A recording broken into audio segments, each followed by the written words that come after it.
Welcome back to our ancient past. Previously, we explored the seas of the Devonian, the cruelty of the Permian deserts. We met the Russian swamp monsters, witnessed the truly devastating effects left by the Great Dying, and then the rise of the dinosaurs during the late Triassic. Now we shall venture to the ancient forests of Antarctica, back when it was much warmer than it is today. And then we will go to the American Midwest during the late Jurassic, when titanic sauropods and apex predators ruled the land.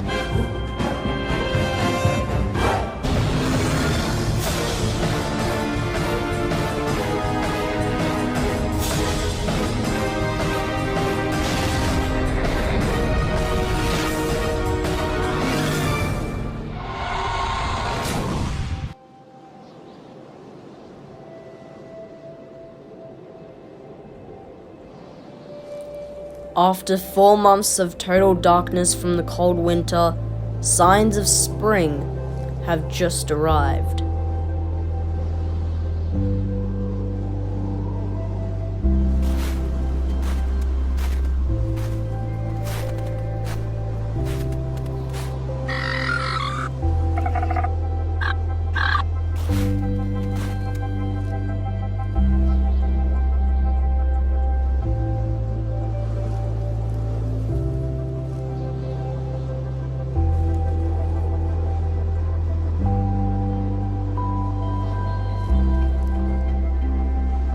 As the snow begins to melt away, the weird and wonderful world underneath it is revealed.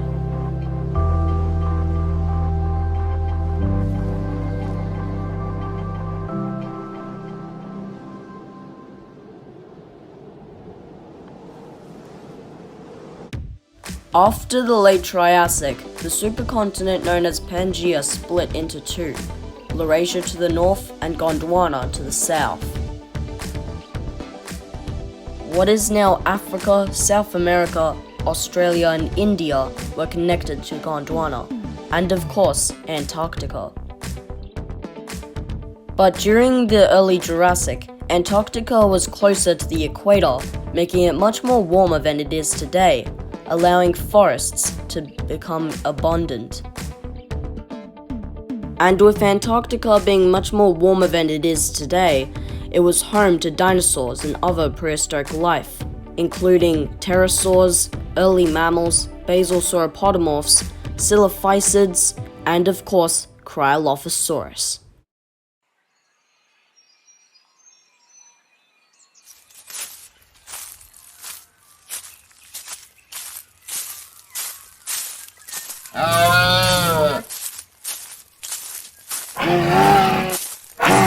Strange Antarctic sauropod ancestor is known as Glacialisaurus.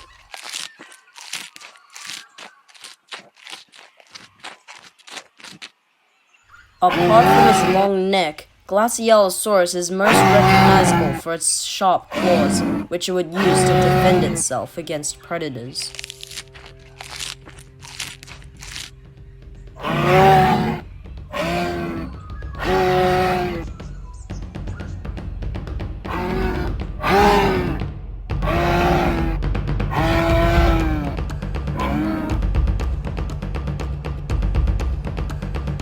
This is Cryolophosaurus, a large theropod dinosaur, apex predator of prehistoric Antarctica.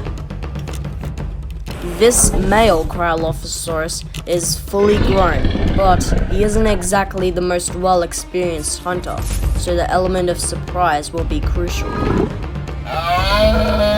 Unfortunately, the Glacialisaurus has spotted the Cryolophosaurus.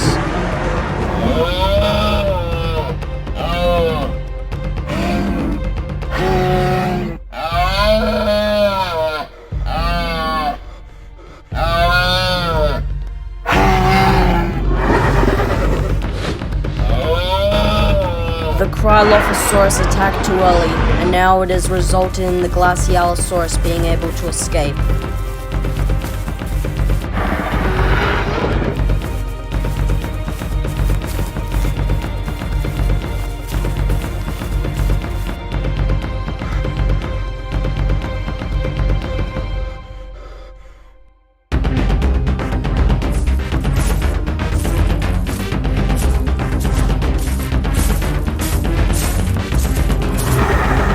The long-necked Glacialisaurus has been cornered.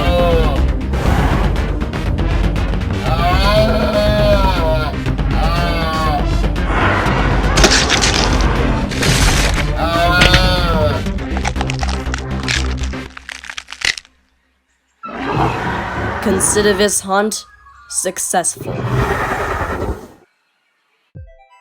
Cryolophosaurus was one of the largest theropod dinosaurs in the world, only playing second place to the Italian Saltriovenator.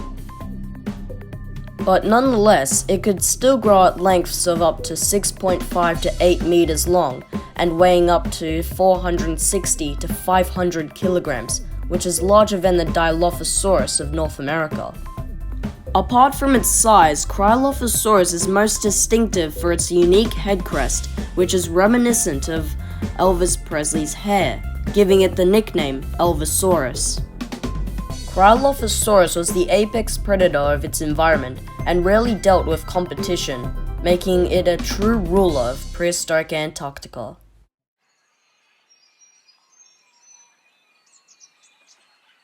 The beginning of spring also welcomes another resident of prehistoric Antarctica.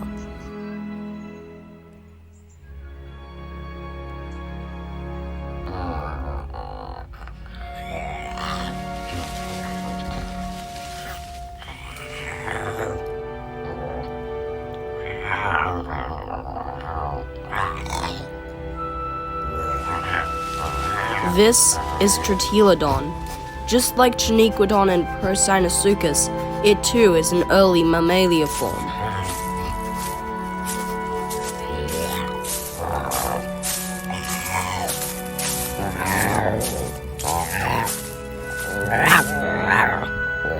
Just like modern-day mammals, Tritylodon also hibernates during the winter, and now that this female has awoken, she must find food.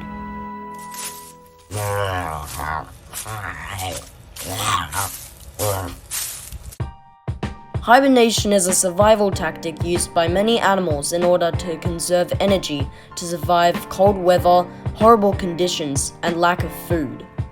When Tritylodon lived in Antarctica, it was much more warmer, but that didn't mean that winter wasn't cold. In fact, Antarctica would have gone through 4 months of complete darkness and cold weather, so Tritylodon would have no choice but to hibernate. Most animals that hibernate usually eat as much as they can before the winter, that way they don't die of starvation. And then they'd go into their burrows and hibernate for more than 30 days. However, Tritylodon would probably have hibernated for about 3.5 months. But it's not just mammals that hibernate. Lizards have been known to do something quite similar, known as brumation.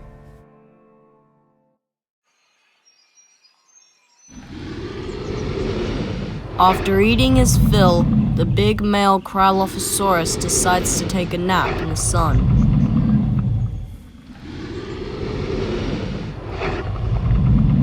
A younger Cryolophosaurus is seen nearby.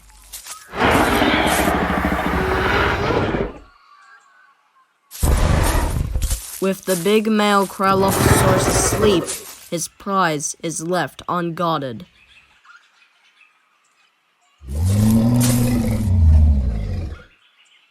The young Cryolophosaurus digs in.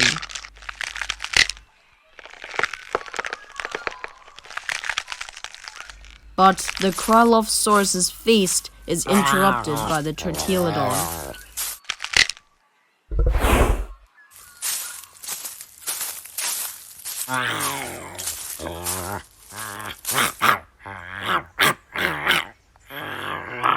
The young Cryolophosaurus allows the Tritylodon to join the feast.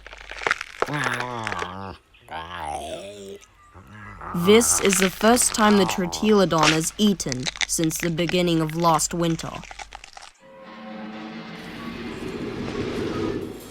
The big male Cryolophosaurus has awoken from his slumber. The Tritylodon is quick to flee.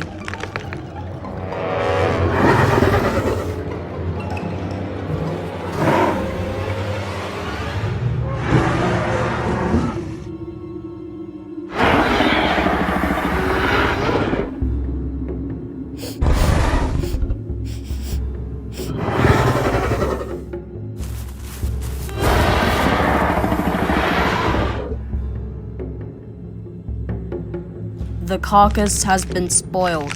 All the vital organs have now been eaten.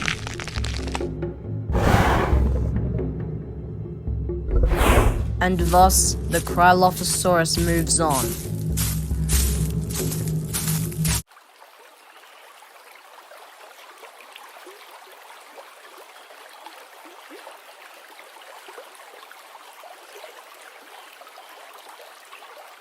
Down by the local river, a silophysid dinosaur known as Megapnosaurus is fishing.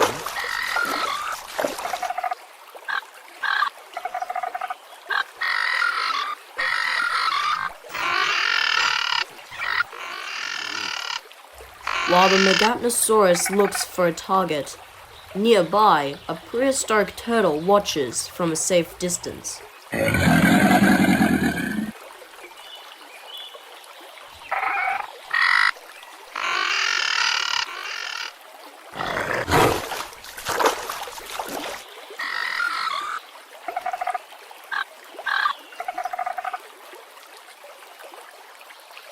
A fish. She has missed, and now with her feathery coat all drenched, it will be a while before she will resume her fishing trip.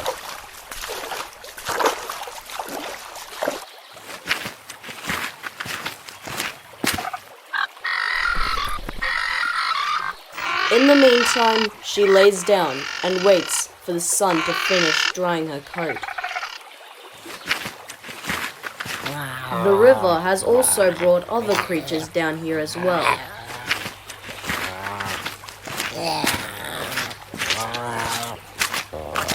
While the dinosaurs slowly take over the world, small mammal ancestors like Tritylodon live in their shadows.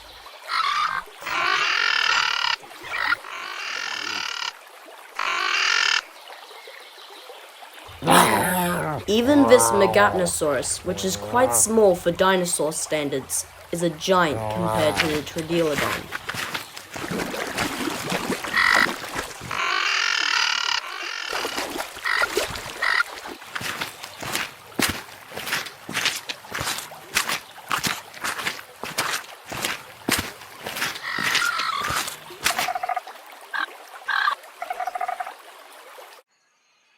Deeper in the forest, the male Cryolophosaurus is searching for food. Up in the skies, a strange creature flies amongst the treetops. This annoying little flying reptile belongs to a group known as the pterosaurs, close relatives of the dinosaurs.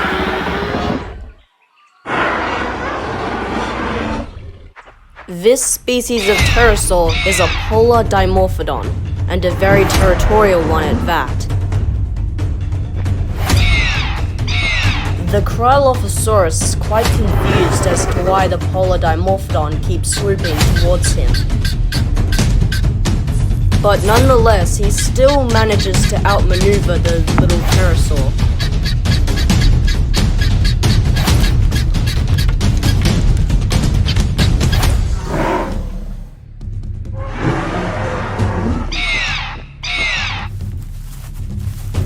It seems that it is the end of the line for the Cryolophosaurus.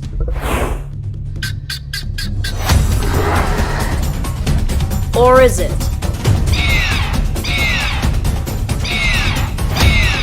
Eventually, the polar dimorphodon grows tired of chasing after the Cryolophosaurus. It seems that he has escaped.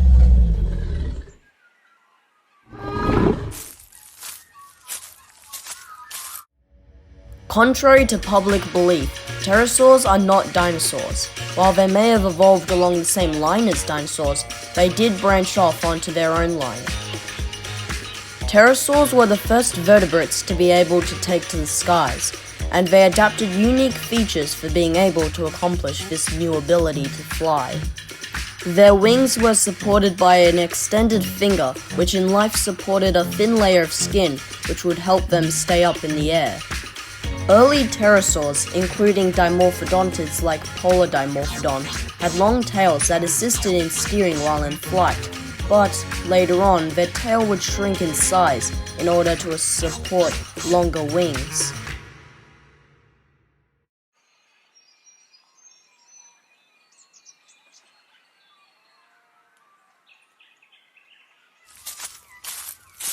Not too far away from the forest, the young Cryolophosaurus is going back to his den.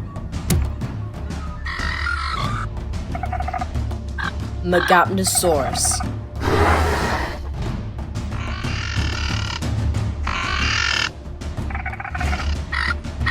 Just one Megapnosaurus is no match against a Cryolophosaurus, even a young one, but two is a different story.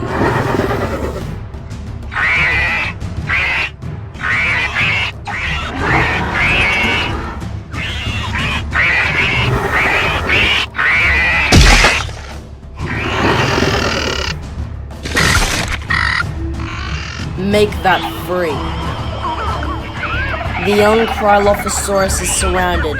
There is no possibility of him being able to fight off the trio.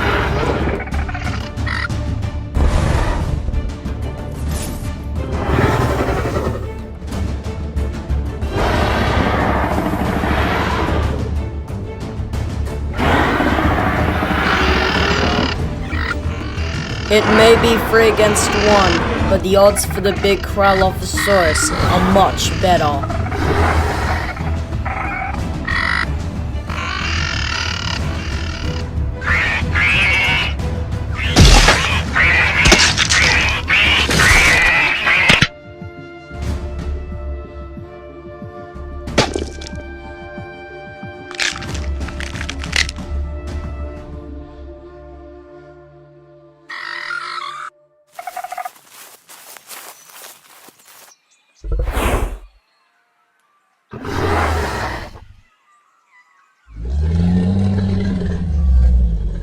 It seems that in this world of constant danger, at least these two Cryolophosaurus can look out for each other.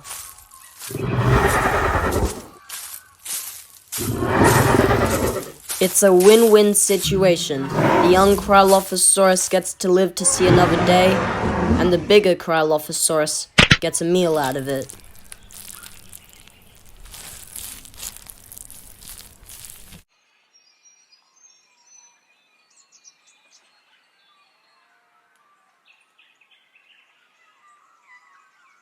Elsewhere, a Glacialisaurus feeds upon the vast amount of vegetation that is spread across the forest floor. Unlike most herbivorous dinosaurs of this time, Glacialisaurus and other early sauropods had long necks that allowed them to reach the vegetation that grows much higher, and it is with this advantage that would allow these basal sauropodomorphs to evolve into creatures of extraordinary sizes. The descendants of Glacialisaurus and its relatives would evolve much more whip-like tails, and would have walked on their all fours instead of just on their hind legs.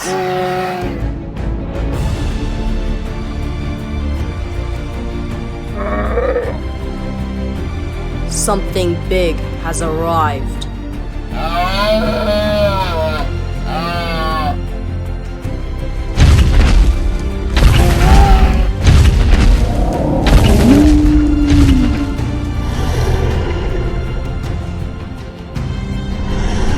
Welcome to the late Jurassic, a time where basal sauropodomorphs were a distant memory, and now giant sauropods are the new conquerors of these lands.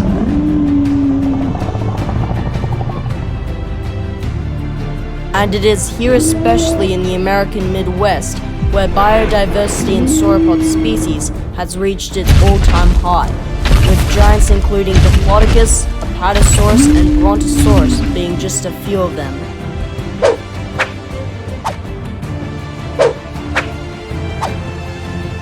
Small pterosaurs such as Kepodactylus often fly amongst these absolute titans. But they aren't the only herbivores that thrive out here. The plate-backed Stegosaurus and the swift little Dryosaurus also graze alongside the massive sauropods.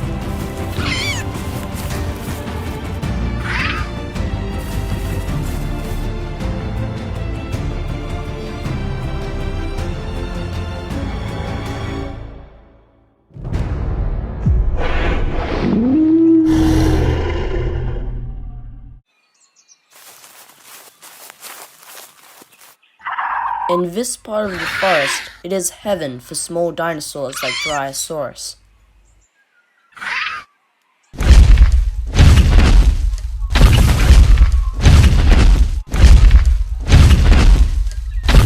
But today, their peace has been interrupted by this ginormous female Apatosaurus who has come here to lay her eggs.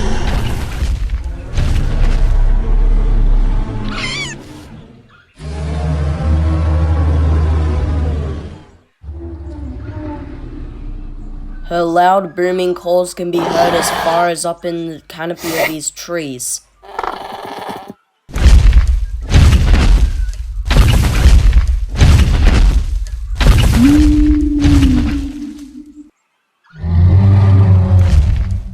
At last, she has found the clearing in which she shall lay her eggs.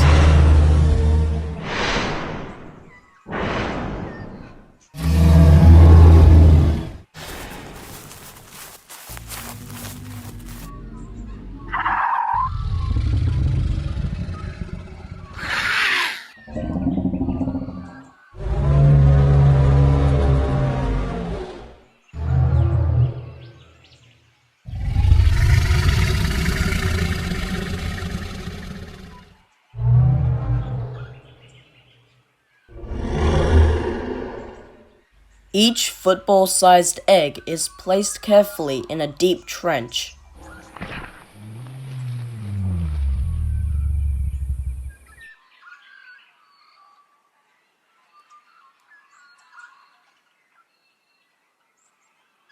Tenderly, she buries her clutch of about 40 eggs, and then abandons them. Once they hatch, the young will have to fend for themselves.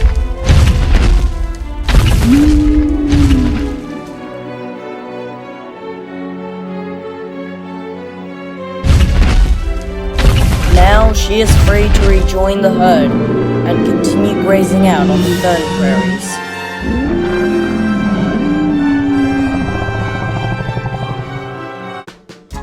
By the time of the late Jurassic, sauropods had reached their biggest and had spread across the entire globe. And by the time of the Cretaceous, they'd got even bigger.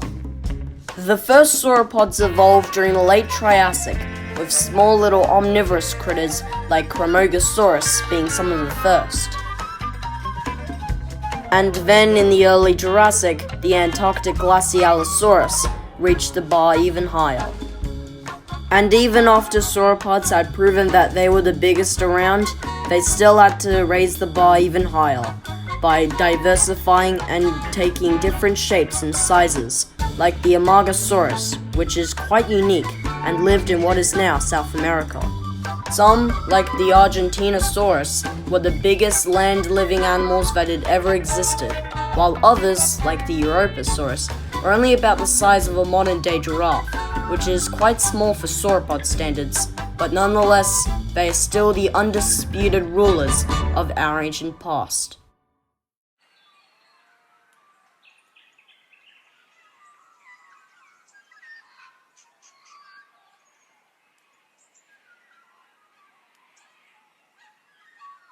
Months ago, a female Apatosaurus had come to this clearing to lay her clutch of 40 eggs, and now they have hatched.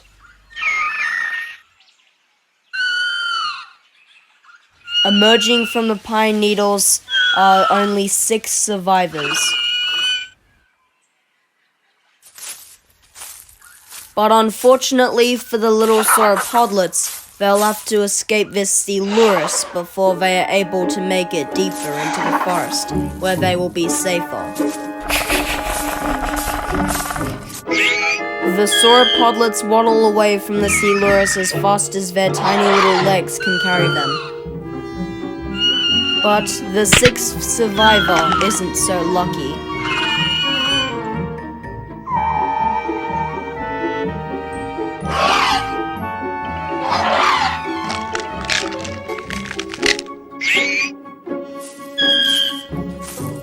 Now, there are only 5 sauropodlets left.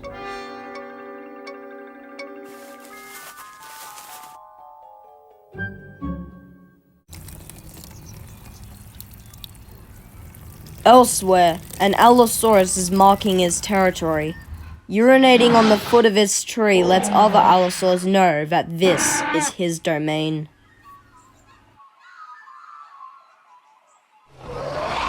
Once he is finished, the Allosaurus can now go hunting.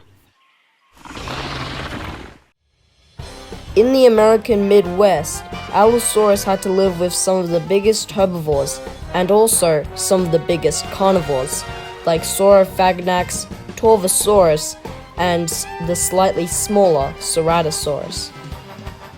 Allosaurus could tip scales at about 1,500 kilograms in weight, and could grow up to about 10.5 meters long. And despite Allosaurus having a lot of competition to deal with, Allosaurus was still an apex predator of its environment.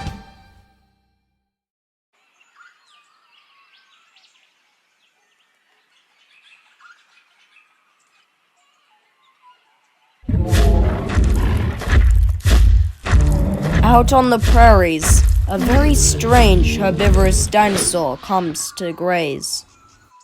It is, of course, the one and only Stegosaurus. This one in particular is only an adolescent, so he is quite vulnerable to an Allosaurus attack.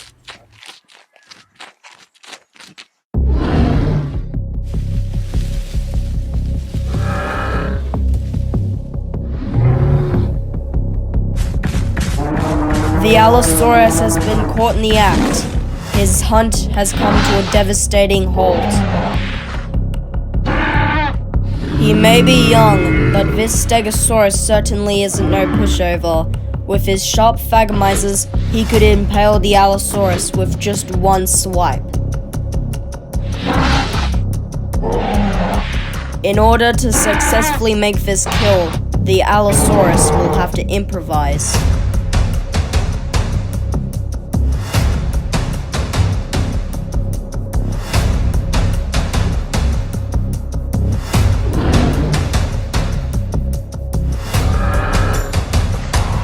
It is time to make the second strike.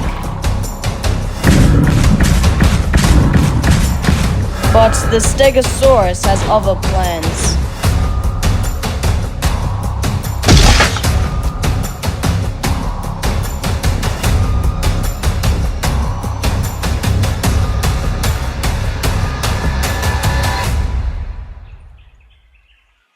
He has failed. And now the Allosaurus has been given quite a souvenir from his fight. A souvenir that might just kill him. The Stegosaurus has come out victorious. The Allosaurus surrenders. His face is now covered in his own blood.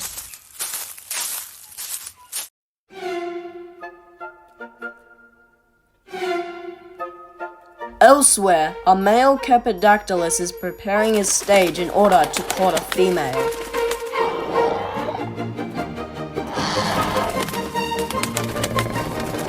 He must make sure that his stage is as tidy as can be, as the females are quite picky.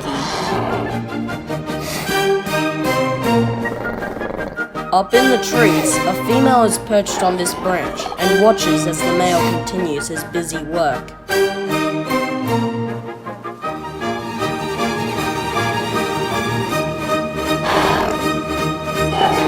The female grows impatient. The male will have to start early.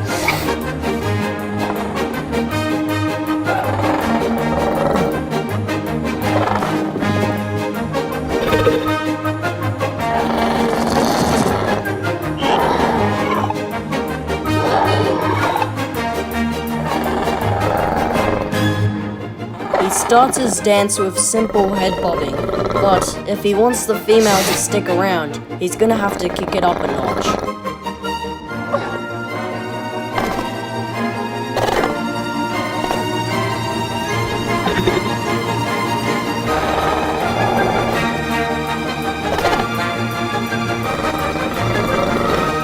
His impressive footwork is enough to slightly impress the female, but there is more to come.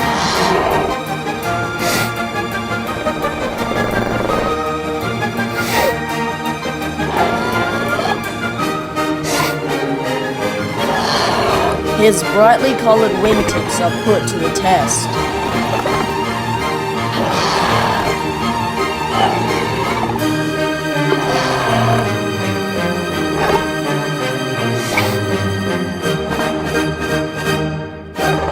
She rejects him. What did he do wrong? Who knows? For now, he continues to tidy up the stage. There are always other Kepodactylus in the forest.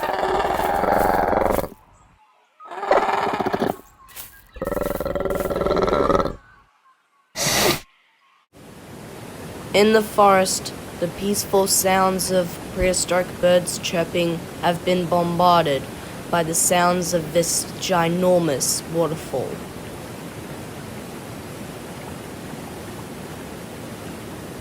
However, there is an upside to this waterfall, as it makes the plants around it more moist and fresh, attracting herbivores, including the little sauropodlets.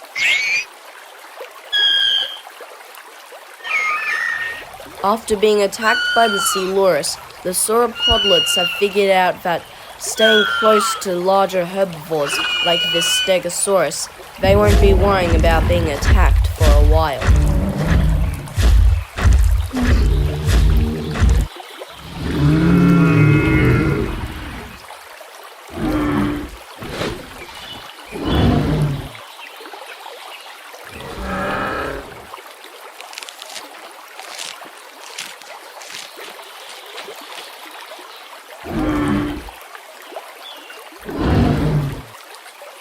The little female sauropodlet is curious about the giant world she lives in and decides to go out and explore it.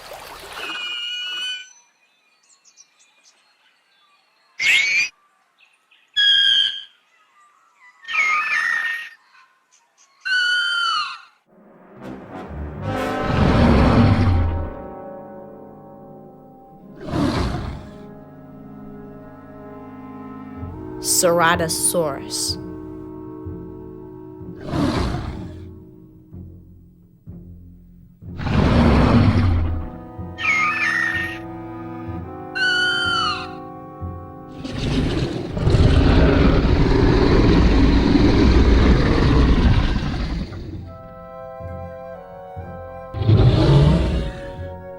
Luckily for the little sauropodlet, the Ceratosaurus is not interested in eating her. She is more interested in bigger game.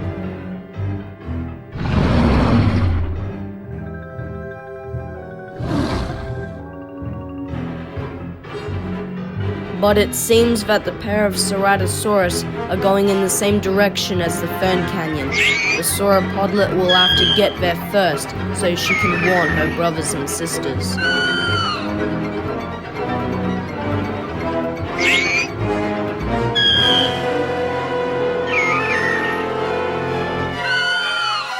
Playtime for the sauropodlets is over because the danger has arrived.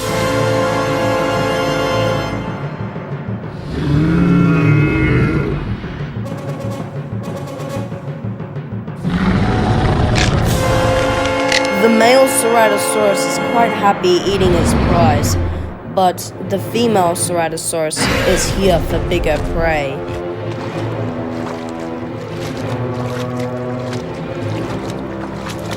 The little sauropodlets are enough to startle the Stegosaurus.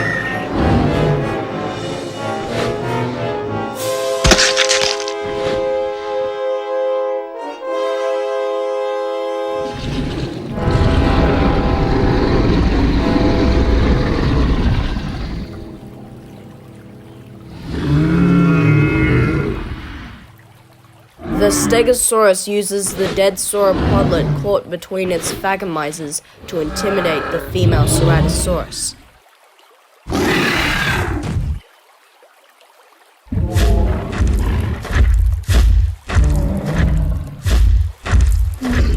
The Stegosaurus can now return to the river.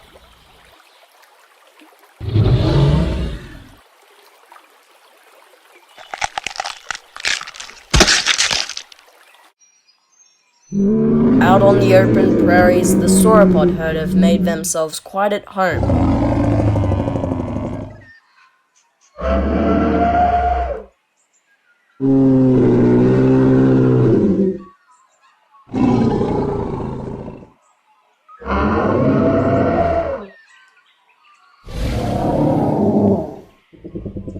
But it's not just the sauropods that are abundant out here. The small little pterosaurs like Kepodactylus and Dryosaurus are common. When you can't reach the high leaves, then knocking down the tree might help. But the Brontosaurus isn't left to enjoy his prize for long.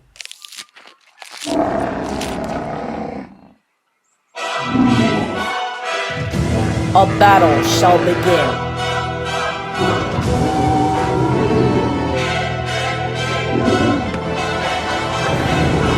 Weighing in at about 16,000 kilograms, a fight between two Brontosaurus can cause colossal impacts on the environment around them.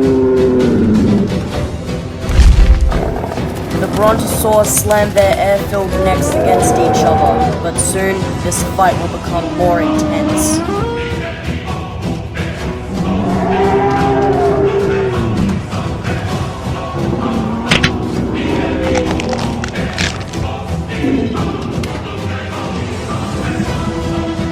The earth trembles under the footsteps of these giants, causing some of the smaller animals nearby to scatter across the grounds.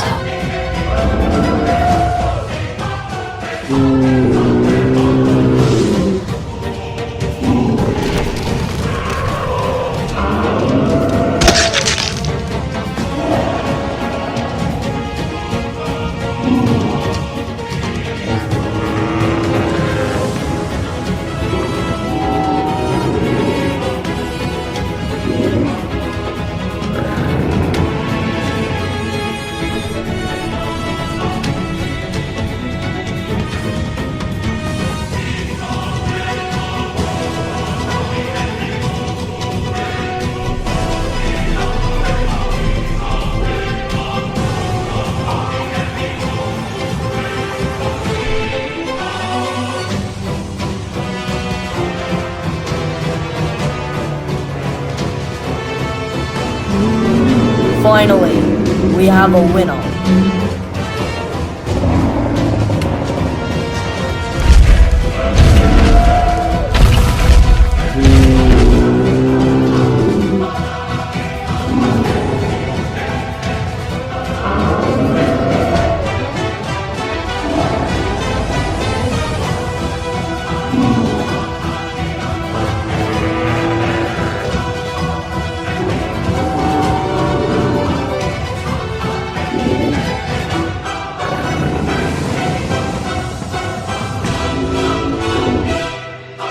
It looks like the herd will have a new leader.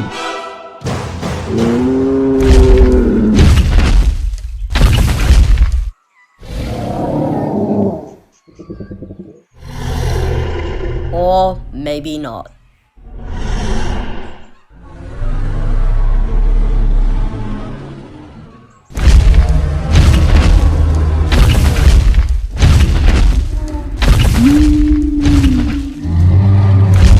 The herd must now move on.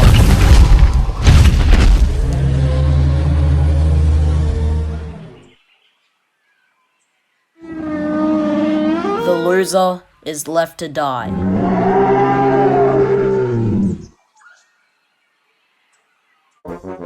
Fossilized remains of sauropods have been found with evidence suggesting that not only were the necks of these giant dinosaurs filled with bones and muscles, but also air. When having such a long and heavy neck, it is important to keep it in a neutral position, and the stresses and strains of having such a neck are kept at a minimum, so having air in the neck actually helps this problem. The idea of sauropods having inflatable air sacs that would appear outside the neck has been thrown around a little bit, but for now we know that it is purely speculative. Meanwhile, the Allosaurus hasn't been doing so well after his standoff with the Stegosaurus, and now he has resorted to scavenging.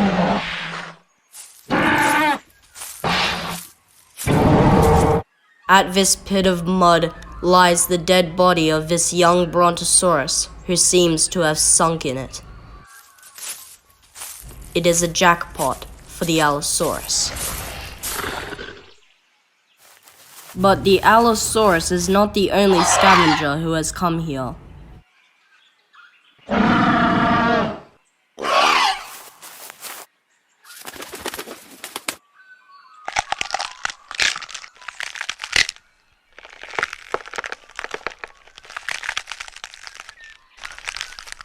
A Kepodactylus lands on the Brontosaurus, unaware of the Allosaurus' presence.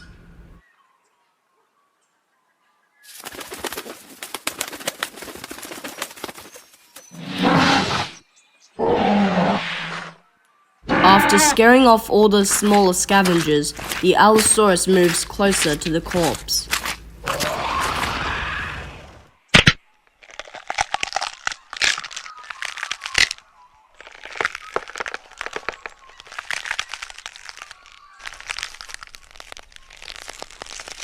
It appears that his feet have become submerged under a thick layer of mud.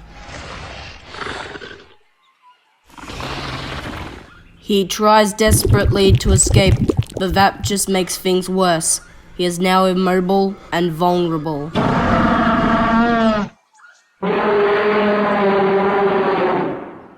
His screams for help can be heard all the way from the forests.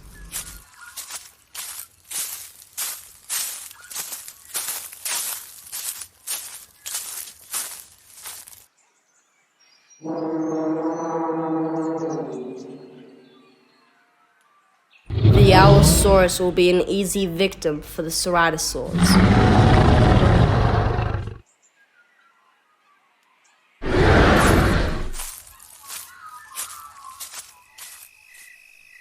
Hours have gone by, and the Allosaurus is still stuck in the mud.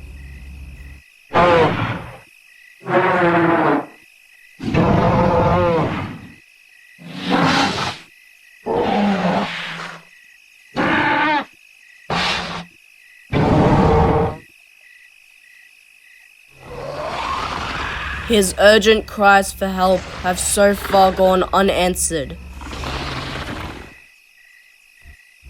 Until now.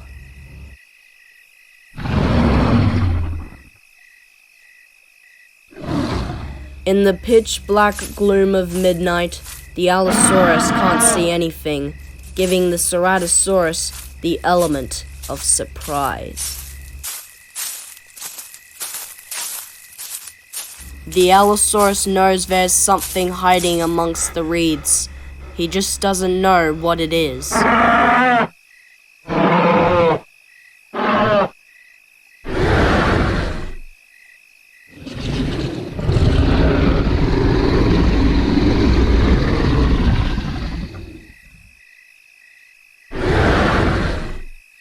While the female Ceratosaurus distracts the Allosaurus, the male Ceratosaurus prepares to make the first strike.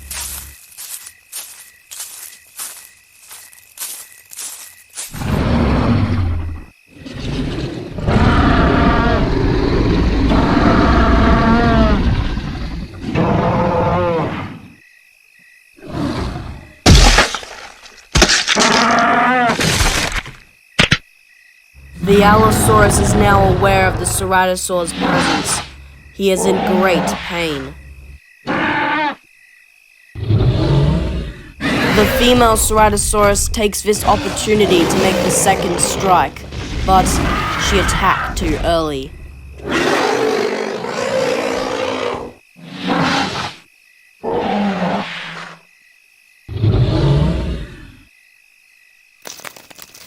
But she isn't going to give up just yet. It seems that the end of the line has come for the Allosaurus.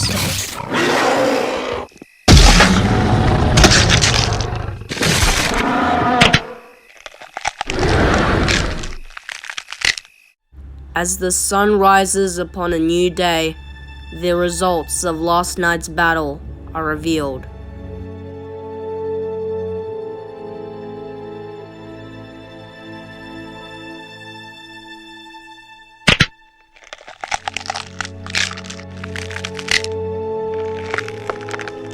Throughout his time on this amazing planet, the Allosaurus had won many battles, but this one, he didn't win.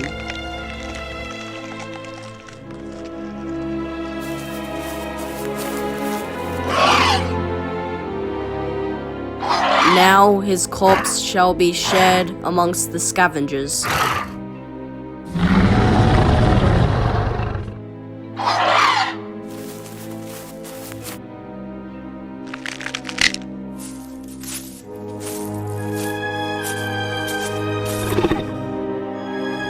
Even more scavengers from far and wide have been brought here by the smell of flesh.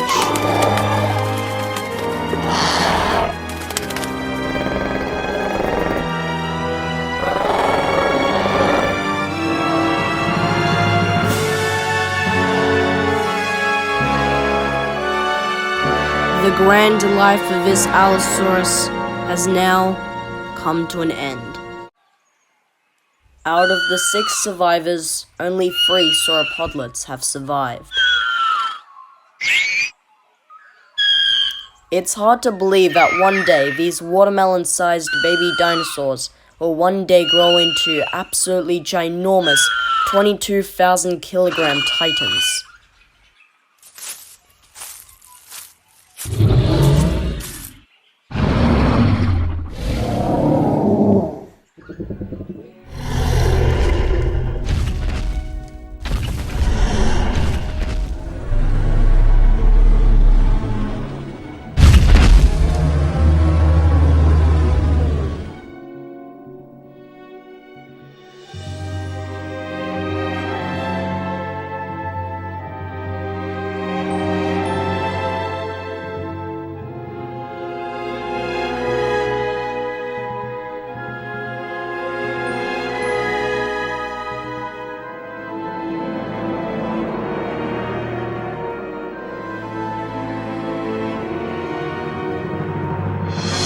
In the next episode, we shall venture to the late Cretaceous, when dinosaurs were at their very best, until an asteroid caused their ultimate demise.